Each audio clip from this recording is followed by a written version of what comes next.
جی السلام علیکم، امید ہے کہ آپ سب لوگ خیریت سے ہوں گے۔ ارشد شریف صاحب کی والدہ سے اب سے کچھ دیر پہلے میری ملاقات ہوئی، میں وہاں پہ افسوس کرنے گیا ہوا تھا۔ کچھ باتیں ہیں جو میں آپ کے ساتھ شیئر کرنا چاہتا ہوں۔ ان کی والدہ نے وہاں پہ کچھ اور لوگ بھی بیٹھے ہوئے تھے، مجھ سے بھی ملاقات کی اور بتایا کہ ہمیں کیا کرنا چاہیے۔ مطلب ایک طرح سے انہوں نے کچھ باتیں کی ارشد صاحب کی، وہ بڑی امپورٹنٹ ہے، وہ میں آپ کے ساتھ شیئر کرنا چاہتا ہوں۔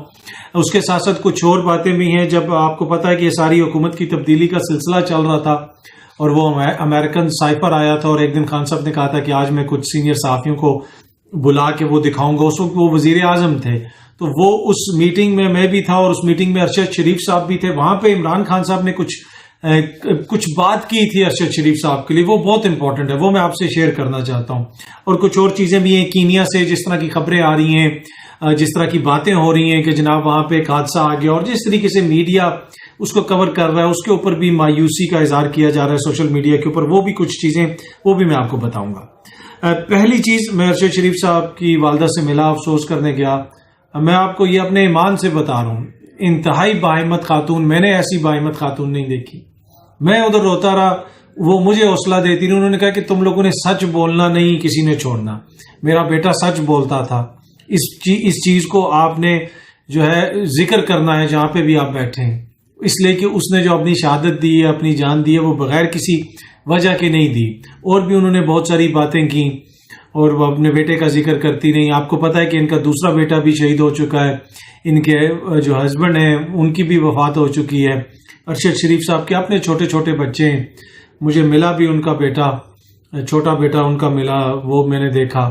پر اینی وے وہاں پہ وہ بہت ساری باتیں کر رہی تھی، بہت سارے دیگر لوگ بھی آئے ہوئے تھے، اور وہاں پہ سب لوگ ان سے افسوس کر رہے تھے۔ لیکن مجھے ان کے حوصلے کی داد دینی پڑے گی، جس طریقے سے وہ فخر محسوس کر رہی تھی کہ جو بھی میرا بیٹا کرتا تھا اس میں پرائیڈ لیتا تھا، وہ ایک کاز کے تحت، وہ پاکستان کا ذکر کر رہی تھی۔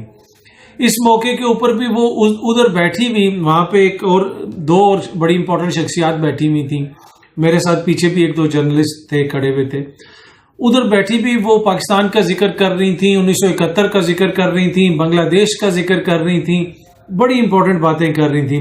اور ایک بات جو انہوں نے مجھے کی، میرا ہاتھ پکڑ کے تاکید کر کے انہوں نے کہا کہ یہ آپ لوگوں نے اس پہ بولنا ہے، اس پہ بات کرنی ہے۔ میرے بیٹے نے جو اس ملک کے لیے شہادت دی ہے وہ ویسے نہیں دی۔ تو اینی وے اب کیا پتا ہم میں اتنی ہمت ہو جتنی ارشد صاحب میں تھی یا نہ ہو، اپنی طرف سے کوشش کریں گے کہ جو بھی بات ہو سچ سے، ایمانداری سے آپ تک پہنچائیں۔ اچھا، ایک اور چیز جو میں آپ کے کینیا کے اوپر میں آؤں گا، بڑی امپورٹنٹ چیز ہے جو کینیا کے حوالے سے ہے، جو کینیا میں ہوا ہے وہ میں آؤں گا۔ ارشد صاحب کی میت کو واپس لانے کے لیے بھی اقدامات ہو رہے ہیں، اس میں بہت سارے ہمارے جرنلسٹ دوست بھی انوالو ہیں۔ میری بھی ایک حکومتی شخصیت سے بات ہوئی، فارن آفس بھی انوالو ہے، اور انہوں نے یہ کہا کہ جناب ہم سب کچھ کر رہے ہیں اور جلدی سے جلدی ان کو واپس پاکستان لانے کی کوشش کی جا رہی ہے۔ تو 2-3 بڑے امپورٹنٹ لوگوں سے میری بھی اس حوالے سے بات ہوئی ہے۔ اچھا، ایک چیز جو میں آپ سے شیئر کرنا چاہتا ہوں، یہ بہت امپورٹنٹ ہے۔ یہ خان صاحب نے، جس طرح میں نے آپ کو بتایا کہ ہمیں بلایا تھا کہ وہ سائفر آپ کو دکھانا ہے کچھ صحافیوں کو، جب وہ جو امریکی خط آیا تھا، اور اس میٹنگ میں ہم گئے تھے۔ اس میٹنگ کے اندر ارشد شریف صاحب بھی تھے، کچھ دیگر صحافی بھی تھے، وہاں پہ اسد عمر صاحب بھی تھے، غالباً فرق حبیب صاحب بھی تھے، فواد چودھری صاحب بھی تھے۔ تو وہ میں آپ کو یہ جو سمجھانا چاہ رہا ہوں نا، بتا رہا ہوں کہ وہاں پہ کون کون تھا۔ وہاں پہ سامنے جو کرسی لگی ہوئی تھی، ادھر بالکل سامنے عمران خان صاحب بیٹھے ہوئے تھے، ادھر سائڈ پہ کرسیاں تھیں، ادھر کرسیاں تھیں، اور سامنے ادھر کرسی تھی جس پہ اسد عمر صاحب بیٹھے ہوئے تھے۔ جب میں آیا، میں پیچھے سے دروازے میں آیا، تو میں جو ادھر اسد عمر صاحب کے ساتھ کرسی تھی، میں اس کرسی کے اوپر بیٹھ گیا، اور اسد عمر صاحب نے وہ فائل اپنے ہاتھ میں پکڑی ہوئی تھی، اور انہوں نے وہ ہمیں بریفنگ دینی تھی۔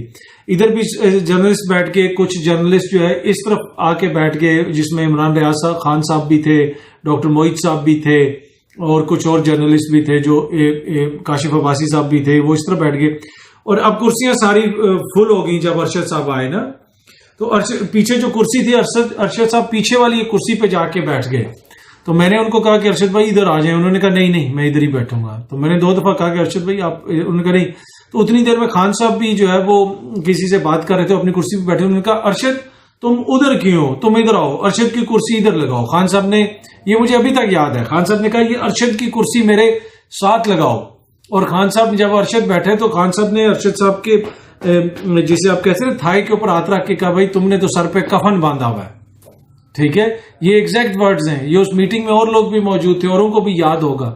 مجھے ابھی تک یاد ہے کہ انہوں نے ادھر سے بلا کے ارشد شریف صاحب کو اپنے ساتھ بٹھایا کہ ارشد کو ادھر بٹھاؤ، ادھر بلاؤ، جو ہے تم نے تو وہ کفن باندھا ہوا ہے. تو اینی وے یہ بتانے کا مقصد یہ ہے کہ سب کو پتا تھا کہ ارشد جو سچی باتیں کرتا ہے، ارشد شریف جو باتیں کر رہا ہے وہ بہت سارے لوگوں کو چبھیں گی. اور میں بار بار کہتا ہوں، یہ سب کہہ رہے ہیں کہ عالمی تحقیقات کروا لیں، کینیا سے کروا لیں، یہ کروا لیں. بھائی تحقیقات تو پہلے یہ کروائیں نا کہ کیوں ارشد شریف نے یہ سمجھا کہ وہ افریقہ میں زیادہ محفوظ ہے بجائے پاکستان کے. تو یہ پاکستان کے لیے لمحہ فکری ہے نا، اس حکومت کے لیے لمحہ فکری ہے. تو تحقیقات کروانی چاہیے کہ آخر ارشد کیوں گیا. وہ جو بہت سارے لوگ اب باتیں کر رہے ہیں، انہوں نے اس وقت ارشد کو کتنی سپورٹ دی، کیوں ارشد کو مجبور کیا گیا کہ وہ پاکستان سے چلا جائے. اینی وے اب کینیا سے جو خبریں آ رہی ہیں، کینیا میں ایک وہ نیریٹو، ایک وہ بیانیہ دیا گیا پولیس کی جانب سے کہ چھوٹے چھوٹے پتھر لگا کے روڈ بلاک. بھائی چھوٹے چھوٹے پتھر لگا کے تو پورے افریقہ میں ڈاکو جو ہے وہ سڑکوں پہ لگاتے ہیں اور کوئی بھی ادھر گاڑی نہیں روکتا، لوٹنے کی کوشش کی جاتی ہے. اور پھر جو وہاں پہ جو کچھ بھی ہوا اس کے بعد ان کی گاڑی پہ فائرنگ وغیرہ ہوئی، وہ ساری تحقیقات ہونے کی ضرورت ہے. لیکن وہاں کا ایک جو بڑا نیوز پیپر ہے اس نے اب یہ کہا ہے کہ جو پولیس کا ورژن ہے، ہو سکتا ہے کہ حقائق اس سے بہت زیادہ مختلف ہوں، چیزیں بالکل کچھ اور ہوں. اب اس کو سن کے تو اگین پھر وہ شکوک و شبہات پیدا ہوتے ہیں. پھر جس طریقے سے وہاں پہ میڈیا کور کر رہا ہے، اب بہت سارے جو رپورٹرز ہیں وہاں سے اس طرح کی ٹویٹس آ رہی ہیں، چیزیں آ رہی ہیں، آپ کی نظروں سے بھی گزری ہوں گی. وہ یہ کہہ رہے ہیں کہ جناب کے حقائق سے لگتا ہے کہ سارے حقائق سامنے نہیں ہیں، چیزیں کچھ اور بھی ہو سکتی ہیں. اب ارشد شریف کو کیا کیا گیا، کیا یہ حادثہ تھا صرف، یا پھر ان کا قتل کیا گیا، کیوں قتل کیا گیا، کیوں ارشد شریف کینیا چلے گئے تھے. وہ دبئی جہاں پہ تھے، پہلے کسی جگہ پہ گئے، وہاں پہ ان کو حکومت نے کہا کہ آپ وہاں سے چلے جائیں، پھر وہ وہاں سے کہیں اور نکل گئے، مختلف جگہوں پہ وہ جاتے رہے. تو اس طرح کی ساری کچھ فیملی کے بندوں نے ادھر مجھے ان باتیں بتائی ہیں، بہت ساری باتیں جو ابھی میں آپ کے ساتھ شیئر نہیں کر سکتا ہوں. تو اینی وے یہ وہ میڈیا کینیا کا تو اس طرح کور کر رہا ہے، لیکن پاکستان میں کیا میڈیا نے اس طرح کور کیا ارشد شریف کو؟ کل میں جب دیکھ رہا تھا جس چینل پہ وہ آتے بھی رہتے تھے، وہاں پہ بھی میوزک بھی چل رہا ہے، سب کچھ چل رہا ہے. تو میں نے سوچا کہ یار کسی دن جو ہے اگر ہمیں بھی کوئی گولی مار دے گا تو جس بھی ہم چینل پہ جاتے ہیں یا بیٹھتے ہیں کسی نے ذکر بھی نہیں کرنا. تو یہ ہے ریالٹی کہ اتنا بڑا صحافی جو ہے وہ مار دیا گیا، اور جو ہے اس کے اوپر جو ہے نہ کوئی اسپیشل ٹرانسمیشنز چل رہی ہیں، نہ کوئی اسپیشل اس طرح کوریج ہو رہی ہے. آئی ڈونٹ نو کیوں. اس لیے کہ اگر کینیا میں ہوا، کینیا پولیس کا ہے، تو پھر اس کے اوپر تو چلنی چاہیے. شروع میں اس کو حادثہ قرار دے دیا گیا. جس وقت فیملی والوں نے رات کو یہ بتایا کہ ارشد شریف کو سنائپر نے مارا ہے، اس کے سر پہ گولی لگی ہے، اور ان کے گھر کے اندر سے مجھے بتایا گیا اس وقت. تو لیکن میڈیا نے ہمارے اسی وقت جناب حادثہ اس کو قرار دے دیا. تو بہت سارے کوشچنز ہیں اس کے حوالے سے. اتنا کیا ہے جو کچھ وہاں پہ ہوا وہ صحیح طریقے سے تو بتایا جائے نا، سوال اٹھائے جائیں. کون سوال اٹھا رہا ہے؟ باقی تو سارے ہر چیز پہ سوال اٹھتے ہیں، کوشچن اٹھتے ہیں. اور یہی اس کی جو ارشد شریف صاحب کی والدہ ہیں، یہ ایگزیکٹ بات انہوں نے مجھے کی کہ کوشچن آپ اٹھائیں، پوچھیں کہ یہ کیوں ہے، یہ کیوں ہو رہا ہے، ایسا کیوں ہے.